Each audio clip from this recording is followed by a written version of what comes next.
ಆತ್ಮೀಯ H16 news ಅರ್ಥಾತ್ ಹೇ ಸಿದ್ದರಾಮಯ್ಯ ಸ್ವಾಗತ. ನಾನು ನಿಮ್ಮ ಎಂ.ಐ. ಅಥವಾ ಮಲ್ಲಪ್ಪ ಜೋತ್ ಅವರ ಆತ್ಮೀಯರೇ, ಜಾತಿ ಗಣತಿ ಅಂತೂ ಈಗಾಗಲೇ ಜೋರ್ದಾರ್ ಹವಾ ಹಿಡಿತಾ ಇದೆ. ಇನ್ನು ಒಳ ಮೀಸಲಾತಿ ಒಂದದ.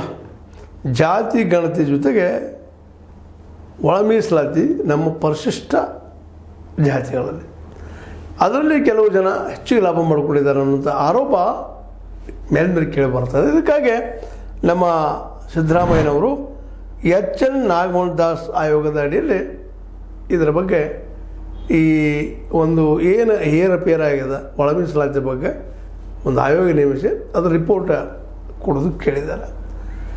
ಆದರೆ ಇಲ್ಲಿ ಏನಾಗಿದೆಪ್ಪ ಅಂದ್ರೆ ನಿರ್ದಿಷ್ಟವಾಗಿ ಒಳಪಂಗಡಗಳು, ಒಳ ಮೀಸಲಾತಿ ಒಳಪಂಗಡಗಳು ಎಷ್ಟಿದ್ದಾವೆ, ಎಡಗೈಯಲ್ಲಿ ಎಷ್ಟಿದ್ದಾವೆ, ಬಲಗೈಯಲ್ಲಿ ಎಷ್ಟಿದ್ದಾವೆ. ಯಾಕಂದರೆ ಪರಿಶಿಷ್ಟ ಜಾತಿಗಳಲ್ಲಿ ಎಡಗೈ ಮತ್ತು ಬಲಗೈ ಅಂತ ಬರ್ತದೆ. ಎಷ್ಟೆಷ್ಟಿದ್ದಾರೆ ಅನ್ನೋದು ಸ್ಪಷ್ಟವಾದ ಇಲ್ಲಿವರೆಗೆ ದಾಖಲೆಗಳಿಲ್ಲ. ಅದಕ್ಕಾಗಿ ಅದು ಸ್ಪಷ್ಟ ಹೇಳಿದರೆ ನಾವು ಮಾಡಬಹುದು. ಅದಕ್ಕೆ ನೀವು ಸರ್ವೆ ಮಾಡಿಸ್ರಿ ಅಂತೇಳಿ ಸರ್ಕಾರಕ್ಕೆ ಒತ್ತಾಯ ಮಾಡ್ತಾರೆ ಈ ವರದಿ ಮೂಲಕ. ಅದಕ್ಕಾಗಿ ಸರ್ಕಾರಗಳು ಈಗ ಮೇ 5ರಿಂದ 17 ಈ ಒಂದು ಒಳ ಮೀಸಲಾತಿಗಾಗಿ ಉಪಪಂಗಡಗಳನ್ನು, ಎಡಗೈ ಮತ್ತು ಬಲಗೈಯ ಉಪಪಂಗಡಗಳನ್ನು ದಾಖಲಿಸಬೇಕು, ಉಪಜಾತಿಗಳನ್ನು ದಾಖಲಿಸಬೇಕು ಅಂತ. ಇದು ಧರ್ಮಕ್ಕೆ ಸಂಬಂಧಿಸಿದ್ದಲ್ಲ. ಭಾಳಷ್ಟು ನಮ್ಮ ದಲಿತ ಬಾಂಧವರು ಕೆಲವೊಂದಿಷ್ಟು ಬೌದ್ಧ ಧರ್ಮಕ್ಕೆ, ಇನ್ನು ಕೆಲವೊಂದಿಷ್ಟು ಕ್ರಿಶ್ಚಿಯನ್ ಧರ್ಮಕ್ಕೆ, ಕೆಲವೊಂದಿಷ್ಟು ಹಿಂದೂ ಧರ್ಮದಲ್ಲಿ ಉಳಿದಿದ್ದಾರೆ. ಹೀಗಾಗಿ ಇಲ್ಲಿ ಯಾವುದೂ ಅದು ಮುಖ್ಯ ಅಲ್ಲ, ಧರ್ಮ ನಡೆದಿಲ್ಲ, ಕೇವಲ ಜಾತಿಗಳು ಮಾತಾಡೋದು. ನಿಮ್ಮ ಉಪಜಾತಿಗಳದು ಅದು ಸ್ಪಷ್ಟವಾಗಿ ಬರೆಸ್ರಿ ಅಂತೇಳಿ ಎರಡೂ ಕಡೆ ಜನ, ಬಲಗೈ ನಾಯಕರು ಎಡಗೈ ನಾಯಕರು ಹೇಳ್ತಾ ಇದ್ದಾರೆ. ಅದರಲ್ಲೂ ಆಂಜನೇಯರವರಂತೆ ನೀವೆಲ್ಲರೂ ಸ್ಪಷ್ಟವಾಗಿ ಒಳ ಮೀಸಲಾತಿಗಾಗಿ ಮಾದಿಗ ಅನ್ನೋದು ಬರೆಸಬೇಕು ಅನ್ನುವಂಥ ಮಾತು. ನಮ್ಮ ಸಂಖ್ಯೆ ಹೆಚ್ಚದ, ನಮ್ಮ ಸಂಖ್ಯೆಗೆ ಅನುಗುಣವಾಗಿ ನಮ್ಮ ಮೀಸಲಾತಿ ಸಿಗ್ತದೆ, ನೀವು ಮಾದಿಗೆ ಅದು ಬರ್ಸೋದು ಒಂದು ಕಡೆ ಹೇಳಿದ್ರೆ. ಇನ್ನೊಂದು ಕಡೆ ಚಿದ್ರವಳ್ಳಿ ಮಹಾದೇವ ಸ್ವಾಮಿಯವರು ಇಲ್ಲ ನಾವು ಬಲಗೈಯವರು 37 ನಮ್ಮಲ್ಲಿ ಉಪಪಂಗಡಗಳಿದ್ದಾವೆ, ಉಪಜಾತಿಗಳಿದ್ದಾವೆ, ಅವುಗಳ ಹೆಸರು ಬರೆಸಿದ್ರೆ ಸರಿಯಾಗುತ್ತೆ. ಎರಡೂ ಕಡೆ ಇದು ಜೋರ್ದಾರಾದಂಥ ಒಂದು ಏನಪ್ಪ ಅಂದ್ರೆ ಮೀಸಲಾತಿ ಸಲುವಾಗಿ ನಿಮ್ಮ ಕರೆಕ್ಟ್ ಉಪಜಾತಿಗಳನ್ನ ಹಾಕಿರಿ, ಯಾವ ಜಾತಿಯ ಮೂಲ ಅದನ್ನು ಬರೆಸ್ರಿ ಅಂತ ಹೇಳ್ತಾ ಇದ್ದಾರೆ. ಅಂದ್ರೆ ಉಪಜಾತಿ ಇತ್ತಂದ್ರೆ ಅವ್ರಿಗೆ ಈಗ ಡಿವೈಡ್ ಆಗೋದು, ಅದು ಯಾರಿಗೆ ಎಷ್ಟು ಏನು ಅಂತೇಳಿ.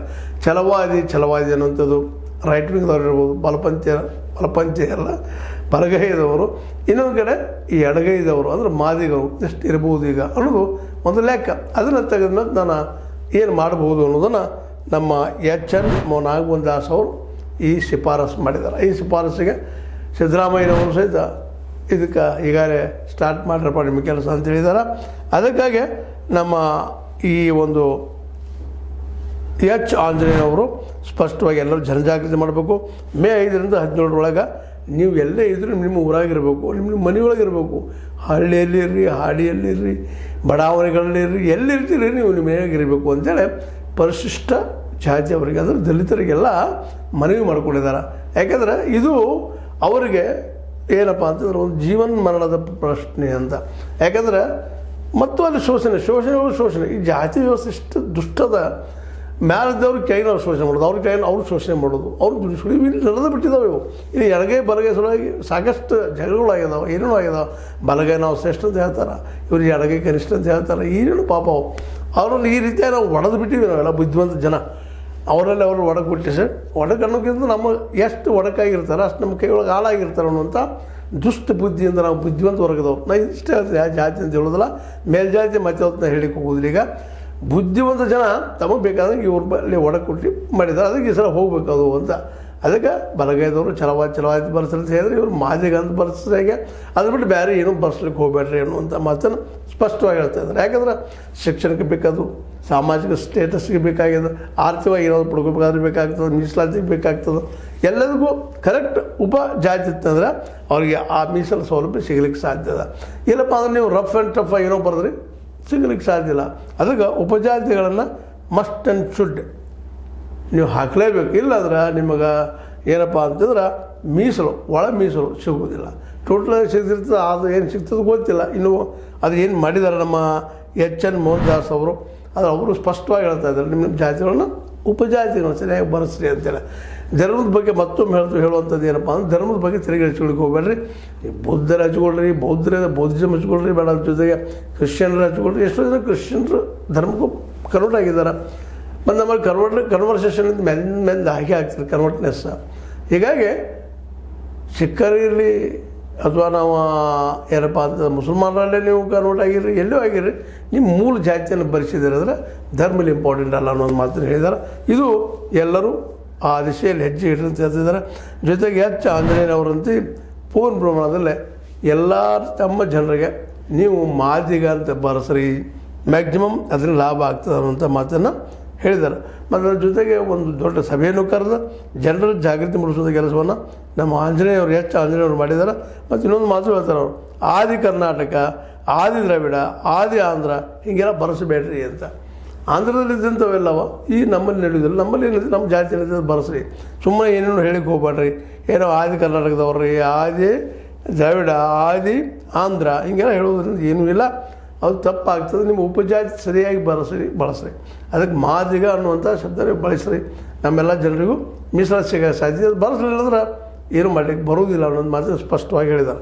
ಮತ್ತು ಅದೇ ಕಾಲಕ್ಕೆ ಇನ್ನೊಮ್ಮೆ ಹೇಳ್ತಾರೆ ನಿಮಗೆ, ನಮ್ಮ ರೈಟ್ ವಿಂಗ್ ಅಂದರೆ ಬಲ ಕೈದವರು, ಬಲಗೈಯವರು, ಅವರು ಸಹಿತ ತಮ್ಮ 30 ಜಾತಿಗೆ ವಾರ್ನಿಂಗ್ ಮಾಡಿದ್ದಾರೆ, ನೀವು ಛಲವಾದಿ ಬರೆಸ್ರಿ ಅಂತೇಳಿ. ಇನ್ನು ನೋಡಬೇಕಾಗ್ತದೆ. ಯಾಕಂದ್ರೆ ಇನ್ನೊಂದಿಲ್ಲ ಗಮನಿಸಬೇಕಾಗಿದ್ದಪ್ಪ ಅಂದ್ರೆ ಪರಿಶಿಷ್ಟ ಜಾತಿಯಲ್ಲಿ ಮತ್ತು 101 ಜಾತಿಗಳಿದ್ದಾವೆ, ಒಂದಲ್ಲ ಎರಡಲ್ಲ. ಆ 101 ಜಾತಿಗಳಲ್ಲಿ ಮೇಲೆ ಕೀಳ ಅವ್ರು ಇವ್ರಿಗೆ ಆಗೋದಿಲ್ಲ, ಇವ್ರಿಗೆ ಯಾವ ಆಗೋದಿಲ್ಲ, ಅವರಿದ್ದಂಥವ್ರು ಇವ್ರಿಗೆ ಹೆಣ್ಣು ಕೊಡೋಂಗಿಲ್ಲ, ಇವರಿದ್ದಂಥ ಅವ್ರಿಗೆ ಹೆಣ್ಣು ಕೊಡೋಂಗಿಲ್ಲ. ಇದೇ ಛಿದ್ರ ಮಾಡಿದಂಥ ಈ ವ್ಯವಸ್ಥೆ. ಅಂದರೆ ಇಲ್ಲಿ ಬುದ್ಧಿವಂತರು ಛಿದ್ರ ಆಗ್ತಾನೆ ಇರಲಿ, ಅವರು ಜಗಳ ತಿಂದು ನಮ್ಗೆ ಅನುಕೂಲ ಆಗ್ತದೆ ಅನ್ನೋ ದೃಷ್ಟಿಯಿಂದ ಇದನ್ನು ಮಾಡಿದ್ದಾರೆ ಅನ್ನೋದನ್ನು ಬಿಡಿಸಿಡಬೇಕಾಗಿಲ್ಲ. ಹೀಗಾಗಿ ಇವತ್ತು ಒಗ್ಗಟ್ಟು ಆಗಬೇಕು, ಯಾರ್ಯಾರು ಎಷ್ಟು ಪ್ರಮಾಣ ಅವ್ರಿಗೆ ರಿಸರ್ವೇಷನ್ ಸಿಗಬೇಕು, ಜೊತೆಗೆ ನಾವೆಲ್ಲರೂ ಒಂದಾಗಿರಬೇಕು, ದಲಿತರೆಲ್ಲ ಒಂದು ಅನ್ನೋಂಥ ನಾವು ಸ್ಲೋಗನ್ ಹಾಕೋದಟ್ಟಲ್ಲ, ನಿಜವಾಗಿ ಬದುಕಿ ತೋರಿಸ್ಬೇಕು ಅನ್ನೋಂಥ ಮಾತನ್ನು ನಮ್ಮ ಆಂಜನೇಯವರು ಹೇಳ್ತಾ ಇದ್ದಾರೆ. ಜೊತೆಗೆ ನಮ್ಮ ಮಹಾದೇವ ಸ್ವಾಮಿಯವರು ಹೇಳ್ತಾ ಇದ್ದಾರೆ. ಇವೆಲ್ಲ ನೆಲೆಯಲ್ಲಿ ಈ ಜಾತಿ ಜನಗಣತಿ ಮೇ 5ರಿಂದ ಮೇ 17 ನಡೆಯುವಂಥದ್ದು. ಆ ಸಂದರ್ಭದಲ್ಲಿ ದಲಿತರೆಲ್ಲರೂ ನಿಮ್ಮ ಮನೆಗಳಲ್ಲಿದ್ದ ನಿಮ್ಮ ಜಾತಿಗಳನ್ನು ಸರಿಯಾಗಿ ಉಪಜಾತಿಗಳನ್ನು ಸರಿಯಾಗಿ ಬರೆಸ್ರಿ ಅನ್ನೋದು ಎಡಗೈ ಮತ್ತು ಬಲಗೈ ನಾಯಕರ ಸ್ಪಷ್ಟವಾದಂಥ ರಿಕ್ವೆಸ್ಟ. ಮತ್ತು ಇದು ಮಾಡಲಿಲ್ಲ ಅಂತಂದ್ರೆ ನೀವು ಲಾಸ್ ಆಗ್ತೀರಿ, ನಿಮ್ಮ ಭವಿಷ್ಯದಲ್ಲೇ ನಿಮಗೆ ಏನು ಸಿಗಬೇಕಾಗೈತಿ ರಿಸರ್ವೇಷನ್ನ ಸಿಗೋಸೋದು ಕಷ್ಟ ಆಗ್ತಾವೆ. ಅದಕ್ಕೆ ಸ್ಪಷ್ಟ ಬರೆಸ್ರಿ, ಪ್ರತಿಯೊಬ್ಬರು ಇರ್ರಿ ಅನ್ನುವಂಥ ಮಾತು ಮತ್ತು ಹೇಳಿದ್ರೆ ಆಂಜನೇಯ ಆಗಿರ್ಬೋದು, ಚಂದ್ರವಳ್ಳಿ ಮಹಾದೇವ ಸ್ವಾಮಿ ಆಗಿರ್ಬೋದು, ಮತ್ತಾರೋ ಆಗಿರ್ಬೋದು, ಇವೆಲ್ಲನೂ ಈ ರಿಸರ್ವೇಷನ್ ಎಲ್ಲರೂ ಸಿಗಬೇಕಾಗಿತ್ತಂದ್ರೆ ಈ ರೀತಿ ಹೋದ್ರೆ ನಡೀತದೆ ಅಂತೇಳಿ ಸಿಗ್ತದೆ ಅನ್ನೋದು ಮಾತು ಹೇಳಿದ್ದಾರೆ.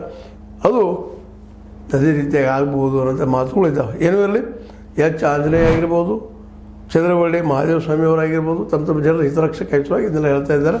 ಮತ್ತು ಸತ್ಯವದ, ಯಾಕಂದರೆ ಎಲ್ಲರೂ ನಾವು ಇವತ್ತು ಏನು ತಿಳ್ಕೊಂಬಿಟ್ಟಿವಪ್ಪ ಅಂದ್ರೆ ರಿಸರ್ವೇಷನ್ ಸಿಕ್ಕರೆ ಎಲ್ಲ ಸಿಗ್ತದೆ ಅಂತ ತಿಳ್ಕೊಂಡಿದ್ವಿ, ಆದರೆ ಮಿನಿಮಮ್ ಅವ್ರಿಗೆ ಸಿಗ್ತದಲ್ಲ ಅನ್ನೋದು ಸಮಾಧಾನ ಅಲ್ಲದ.